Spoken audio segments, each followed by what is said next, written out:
नमो श्रीयतिराजाय विवेकानन्दसूरये सच्चित्सुखस्वरूपाय स्वामिने तापहारिणे। পূজনীয় স্বামী অবজোজানন্দজির লেখা স্বামীজির পদপ্রান্তে গ্রন্থ থেকে পাঠ। স্বামী কল্যাণানন্দ 1874 থেকে 1937।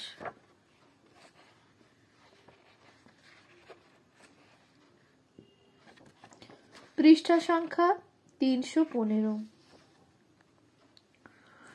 মানব কল্যাণে সর্বতোভাবে উৎসর্গীকৃত স্বামী কল্যাণানন্দের জীবন সেবা প্রতি মানুষের কাছে চিরদিনই প্রেরণাস্বরূপ। স্বামীজি প্রবর্তিত নারায়ণ বুদ্ধিতে নরসেবার মহৎ আদর্শকে যাহারা শ্বাস প্রশ্বাসের মতো আপন করিয়া উহারই সাধন ও সিদ্ধির জন্য প্রাণপাত করিয়াছেন, রামকৃষ্ণ সংঘের সেই সকল পুণ্য শ্লোক মহাত্মাদের মধ্যে স্বামীজির প্রিয় শিষ্য কল্যাণানন্দ অন্যতম। সেবাধর্মের ইতিহাসে তাহার নাম চিরকালই জাজ্বল্যমান থাকিবে। স্বামী কল্যাণানন্দের পূর্ব নাম দক্ষিণারঞ্জন গুহ। 1874 খ্রিস্টাব্দে বরিশাল জেলার উজিরপুরের নিকটবর্তী হানুয়া গ্রামে একটি অভিজাত অথচ দরিদ্র পরিবারে দক্ষিণারঞ্জনের জন্ম। তাহার পিতার নাম উমেশচন্দ্র গুহ। দক্ষিণারঞ্জন মাতা পিতার একমাত্র সন্তান, কিন্তু অতি শৈশবেই তিনি পিতৃহারা হন।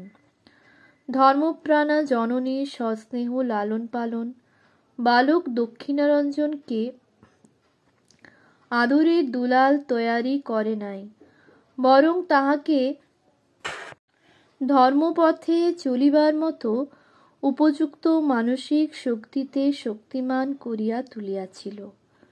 বিধবা জননের নয়নমণি হইয়াও বালকের মনে ভগবৎ ভক্তি ও সংসার অনাসক্তির বীজ শিশুকাল হইতেই অঙ্কুরিত হইতেছিল। জ্যেষ্ঠ তাতই বাড়িতে অভিভাবক ছিলেন। দক্ষিণারঞ্জনের পড়াশোনার বিধি ব্যবস্থাও তিনিই করিতেন। বানারীপাড়া উচ্চ বিদ্যালয়ে প্রবেশিকা পর্যন্ত তিনি অধ্যয়ন করেন, কিন্তু সংসারের অনটন ও তদুপরি সংসারের প্রতি তরুণ বয়স হইতেই ঔদাসীন্য তাহার পড়াশোনার অগ্রগতিকে বহুলাংশে বিঘ্নিত করিয়াছে সন্দেহ নাই। বিদ্যালয়ের পাঠ্যপুস্তকাদি অপেক্ষা সুরেশচন্দ্র দত্ত সংকলিত শ্রী শ্রী রামকৃষ্ণ উপদেশ প্রভৃতি ধর্মপুস্তকাদি পাঠের দিকেই তাহার ঝোঁক ছিল প্রবল। স্বামীজির বেদান্ত প্রচারের নানা কাহিনীতে ও তাহার বক্তৃতাবলিতে তখন দেশের আকাশ বাতাস ভরিয়াছিল। বিভিন্ন সংবাদপত্র আদিতেও তখন ওইসব কথা প্রকাশিত হইত।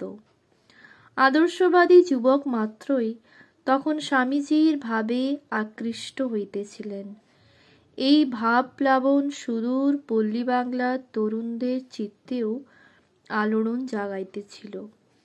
আদর্শ চরিত্র যুবক দক্ষিণারঞ্জনের মনের তটেও যে ওই বিবেক তরঙ্গ আসিয়া স্পর্শ করিবে, ইহার বিচিত্র কি!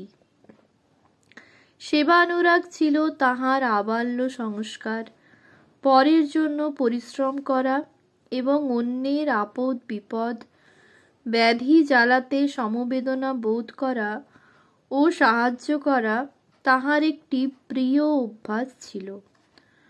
সহজাত সেবাবৃত্তির যথোপযুক্ত পরিস্ফুরণের জন্য তাহার মন যেন একটি পথ খুঁজিয়া বেড়াইতেছিল। সংবাদ পাইয়াছিলেন বেলুড়ে স্বামীজি প্রতিষ্ঠিত মঠে সেবা একটি বিশিষ্ট যোগ বা আত্মজ্ঞান লাভের উপায়রূপে সাধিত হইয়া থাকে। দক্ষিণারঞ্জনের উক্ত আদর্শপ্রাণতা ও সংসার বৈরাগ্যই অবশেষে একদিন তাহাকে সংকীর্ণ গৃহকোণ হইতে উদার বহির্বিশ্বে আহ্বান করিয়া আনিল। 1898 খ্রিস্টাব্দে তিনি মঠে আসিয়া যোগদান করেন। মঠ তখন বেলুড়ে নীলাম্বর মুখোপাধ্যায়ের বাগানবাড়িতে। মঠে আসিয়া এতদিনে দক্ষিণারঞ্জনের অন্তর্নিহিত ভক্তি ও সেবার ভাবটি পূর্ণভাবে বিকশিত হইবার সুযোগ লাভ করিল। শ্রীরামকৃষ্ণ সন্তানদের সাক্ষাৎ সংস্পর্শে জীবনের সর্বতোমুখী প্রকাশ সাধনের উপায়গুলিকে খুঁজিয়া পাইতে তাহার বিলম্ব হইল না। স্বামীজি স্বয়ং তখন মঠে রহিয়াছেন, সুতরাং দক্ষিণারঞ্জনের আনন্দের অবধি ছিল না। যাহার সম্বন্ধে এতদিন শুধু কানেই শুনিয়াছেন ও সংবাদপত্রে পাঠ করিয়াছেন, যাহার এক একটি কথার শক্তিতে কতই না উদ্দীপনা অনুভব করিয়াছেন, আজ তাহারই প্রত্যক্ষ সন্নিধিতে বৈরাগ্যবান দক্ষিণারঞ্জনের মনোজগতে কি আলোড়ন সঞ্চারিত হইয়াছিল, তাহা সহজেই অনুমান করিয়া লওয়া চলে।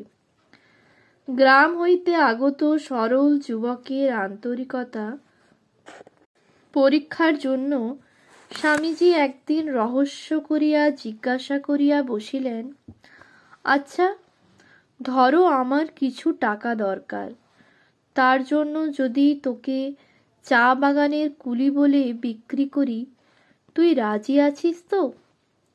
দক্ষিণারঞ্জন বিনা দ্বিধায় সানন্দেই সম্মতি জানাইয়াছিলেন।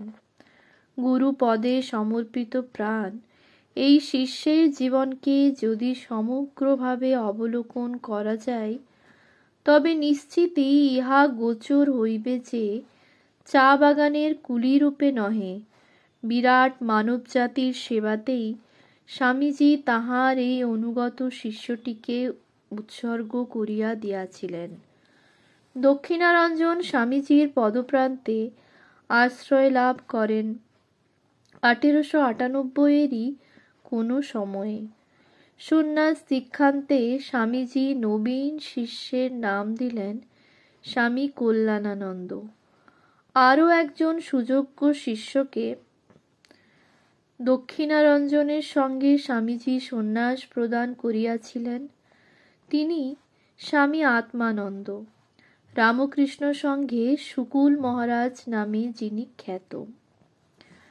কল্যাণানন্দ সেবা করিবার সামান্য একটু সুযোগ পাইলেও নিজেকে পরম কৃতার্থ জ্ঞান করিতেন। মঠে অবস্থানকালে সাধন ভজন ও গুরুসেবার সঙ্গে সঙ্গে অন্য বহুবিধ সেবাকার্যে তিনি আত্মনিয়োগ করিয়াছিলেন।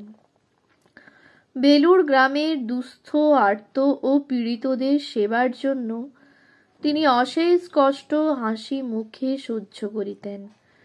স্বামী যোগানন্দজি তখন কলিকাতায় অন্তিম শয্যায় কষ্ট পাইতেছিলেন। তখন প্রায় 1 মাসকাল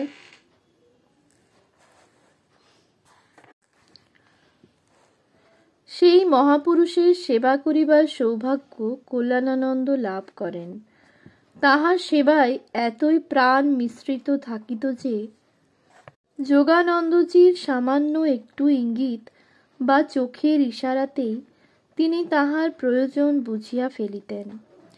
এই সেবানিষ্ঠার জন্য অচিরেই তিনি শ্রী গুরুর এবং অন্যান্য সাধুগণের স্নেহদৃষ্টি আকর্ষণ করিতে সক্ষম হইয়াছিলেন। 1899-এর জুন মাসে স্বামীজি দ্বিতীয়বার পাশ্চাত্য দেশে যাত্রা করেন। উহার মাসখানেক পরে জুলাই মাসে স্বামী কল্যাণানন্দ তীর্থদর্শন ও তপস্যাদির উদ্দেশ্যে বাহির হন। এই ভ্রমণ প্রসঙ্গে তিনি কাশীতে কেদারনাথ মৌলিক নামক জনৈক আদর্শপ্রাণ তরুণের গৃহে আতিথ্য গ্রহণ করিয়াছিলেন। মঠ হইতে গুরুভ্রাতা স্বামী শুদ্ধানন্দই কেদারনাথের নিকট কল্যাণানন্দের সম্পর্কে একখানি পরিচয়পত্র লিখিয়া দিয়াছিলেন। ওই পত্রই কেদারনাথের সঙ্গে তাহার আত্মীয়তা স্থাপনের প্রাথমিক সূত্র হইয়াছিল। উভয়ের সম্পর্ক এতই ঘনিষ্ঠ হইয়াছিল যে উত্তর জীবনে ইহারা একই পথের যাত্রীরূপে স্মরণীয় হইয়া আছেন। কল্যাণানন্দের সাহচর্যে কেদারনাথ ও চারুচন্দ্র দাস প্রমুখ তাহার যুবক বন্ধুগোষ্ঠীর মধ্যে স্বামীজী প্রবর্তিত সেবাধর্মের প্রতি একটি বিশেষ অনুরাগ সঞ্চারিত হয়। সেবার মধ্যেই যে জ্ঞান, কর্ম, যোগ ও ভক্তির সমন্বয় সাধন সম্ভব, এই সমন্বিত যোগের সাধনই যে যুগধর্ম, তাহাও তাহারা সম্যক উপলব্ধি করিতে পারিয়াছিলেন স্বামীজীর এই সেবানিষ্ঠ শিষ্যের সংস্পর্শে আসিয়া। স্বামীজীর ভাবানুগ সেদিনের এই যুবকদলই কাশীধামে রামকৃষ্ণ মিশন সেবাশ্রমে স্থাপয়িতা এবং যুবক কেদারনাথ ও চারুচন্দ্রই উত্তরকালে যথাক্রমে স্বামী অচলানন্দ, কেদার বাবা এবং স্বামী শুভানন্দ নামে রামকৃষ্ণ সঙ্ঘে খ্যাত হইয়াছেন। কাশীধাম হইতে কল্যাণানন্দ এলাহাবাদ গমন করেন এবং সেখানেও নানাবিধ সেবামূলক কর্মে তিনি যথাশক্তি সহায়তা করিয়াছিলেন।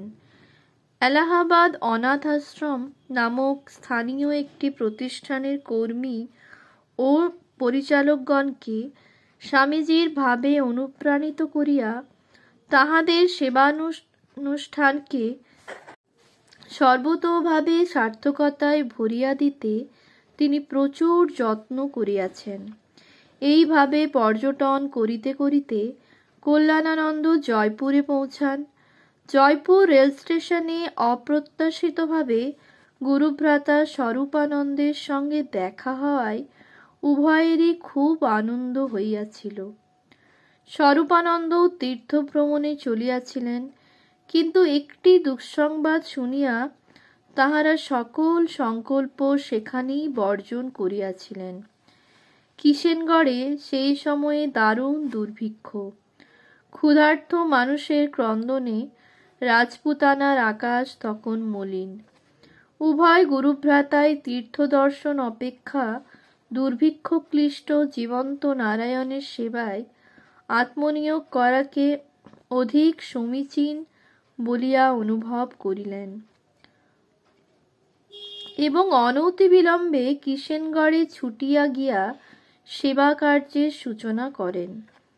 স্থানীয় বদান্য ব্যক্তিদের সহযোগিতায় কল্যাণানন্দ ও স্বরূপানন্দ কিষেনগড়ে বিস্ময়কর কার্য করিয়াছিলেন এবং ব্যথিত মানুষের অশ্রুমোচনে যথেষ্ট সাফল্য দেখাইয়াছিলেন।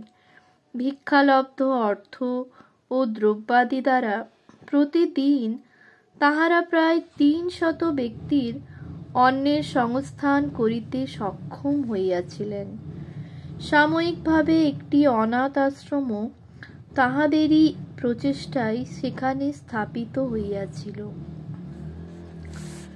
স্বরূপানন্দ কিছুকাল পরেই মায়াবতীতে চলিয়া গেলে কল্যাণানন্দ একাই কিষেনগড়ের সমগ্র কার্যভার বহন করিয়াছিলেন। অহর্নিশ অত্যধিক পরিশ্রমে তিনি অসুস্থ হইয়া পড়ায় স্বামী আত্মানন্দ ও নির্মলানন্দ আসিয়া তাহাকে সহায়তা করেন। কিষেনগড়ে অনাথ শিশুদের জন্য স্থাপিত অস্থায়ী আশ্রমটি কল্যাণানন্দের নেতৃত্বে এমন সুষ্ঠুভাবে পরিচালিত হইতেছিল যে উহাকে একটি স্থায়ী রূপ দিবার জন্য স্থানীয় জনসাধারণ খুবই অনুরোধ উপরোধ করিয়াছিলেন। অবশ্য শেষ পর্যন্ত সেখানে কোনো স্থায়ী আশ্রমের ভার গ্রহণ করা মিশনের পক্ষে সম্ভবপর হয় নাই। কাশী হইতে কেদারনাথও আসিয়া কিষেনগড়ের সেবাকার্যে কল্যাণানন্দকে প্রচুর সাহায্য করিয়াছিলেন। পুনরায় এখানে তাহার সাহচর্যে কেদারনাথের অন্তরের সেবা বোধ আরও পরিপুষ্টি লাভ করিবার সুযোগ পাইয়াছিল। দুর্গাপূজা উপলক্ষে কল্যাণানন্দ অনাথ শিশুদের লইয়া ঘট স্থাপনা করিয়া মাতৃপূজা করিয়াছিলেন। দুর্ভিক্ষক্লিষ্ট রাজপুতানায় ইহাও এক অভিনব সেবা প্রচেষ্টা। 1900 খ্রিস্টাব্দের নভেম্বর মাসে প্রকাশিত কার্যবিবরণী হইতে জানা যায়, ওই অনাথ আশ্রমটিতে তখন 50 জন বালক ও 20 জন বালিকা প্রতিপালিত হইতেছিল। যাহা হউক, 1900 খ্রিস্টাব্দের ডিসেম্বরে স্বামীজি বিদেশ হইতে পুনরায় বেলুড় মঠে প্রত্যাবর্তন করিলে স্বামী শারদানন্দজি কল্যাণানন্দকে পত্র লিখিয়া জানাইলেন, স্বামীজিকে ইচ্ছা করিলে তোমরা এখন দর্শন করিতে পারো। রাজপুতানায় কার্য শেষ করিয়া কল্যাণানন্দ তখন বৃন্দাবনে আসিয়াছিলেন। 1901-এর প্রথম দিকে তিনি শ্রী গুরুর দর্শন আকাঙ্ক্ষায় মঠে ফিরিয়া আসিলেন। ওম শান্তি শান্তি শান্তি।